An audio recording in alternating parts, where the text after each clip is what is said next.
Hi and welcome. My name is Kira and I'm an OpenSciEd teacher and facilitator.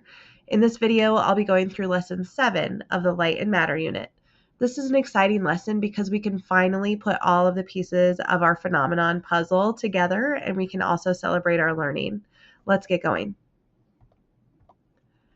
So in lesson 6, we figured out that when light enters the eye, structures in the eye focus the input and turn it into an electrical signal that our brain then processes into the images that we see. So in this lesson, we are wondering, why do the music student and the teacher see the music student, but the music student can't see the teacher? This lesson is a putting pieces together lesson that takes one day and about 20 minutes of materials prep. To begin this lesson, we're going to summarize what we figured out in lesson 6. We're going to motivate the need to put all of our pieces together to draft an explanation for our video phenomenon. And then we're going to actually draft that written explanation together as a class for just one part of the phenomenon, and that's where the teacher is able to see the music student. We're going to use resources from our notebooks and consensus models to create this explanation, and then students will continue to draw on those resources to create their own written explanation of the part of the phenomenon where the student can see himself but not his teacher.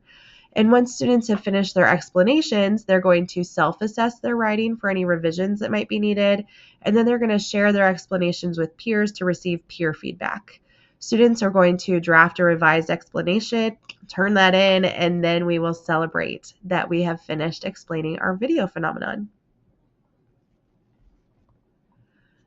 So what we figure out is that the music student sees themselves because light reflects off of the music student to the one-way mirror and reflects back to their eye. The light input from this particular part is the strongest signal that gets processed by the brain. Then the teacher sees the music student because light reflects off of the music student to the one-way mirror and transmits through the transparent part of the one-way mirror to the music teacher's eyes. This light input is the strongest signal that the teacher receives, and so that's also going to be the input that they can see. The music student can't see the adult though, and the adult can't see their reflection because the light inputs from those objects are weaker, and the brain doesn't respond to them. So in part 2, where we draft our explanation as a class, the teacher is going to create a record of our ideas using sentence frames for why the teacher sees the music student. So the sentence frames are basic. They are: the teacher sees the music student because, and then we will draft that together. And then the big piece here is that we're going to utilize our resources from our progress trackers and our data and our consensus models to provide evidence. So the second sentence frame is: our evidence is. And so this teacher will help facilitate this discussion and record our ideas for evidence onto this class record. In part 4, students will have written an explanation for why the student doesn't see the teacher. And then in this part, they're going to use prompts from the student-facing slides to evaluate their work for any revisions that might be needed. So the slides will prompt students to underline places where key science ideas were used to explain how or why this phenomenon takes place. And then they're also going to circle the evidence that they provide that supports their claims. So students are going to add those underlines and circles and notes directly to their written explanations on their handouts. So in part 5, then, students will share those explanations that they wrote with their peers, following those same procedures that they did for their individual assessment of their work. So they're, again, going to underline their peers' work where there were key ideas for explaining how and why the phenomenon occurred. And then they're also going to circle the evidence that was provided to support those claims. And then they're going to provide written and verbal feedback for their peers using prompts from the handout that they'll receive called Peer Feedback Guidelines. And there's some sentence frames written within there that they can use to communicate with their partners about their partner's explanation.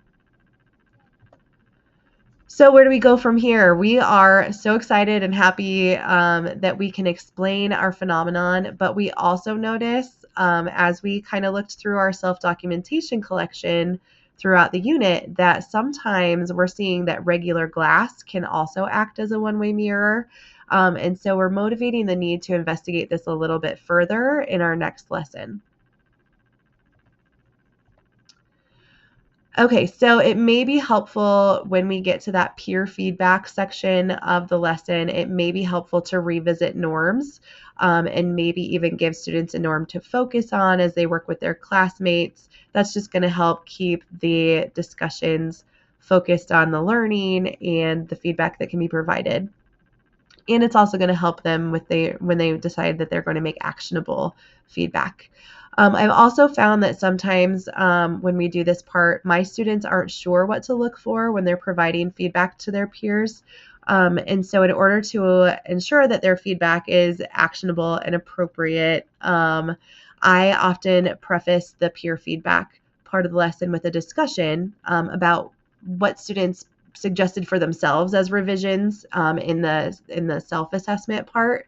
And then I kind of document that maybe on a whiteboard or something so that it can give students a few things to look for as they're reading through their peers' work. That just helps that conversation stay focused and helpful.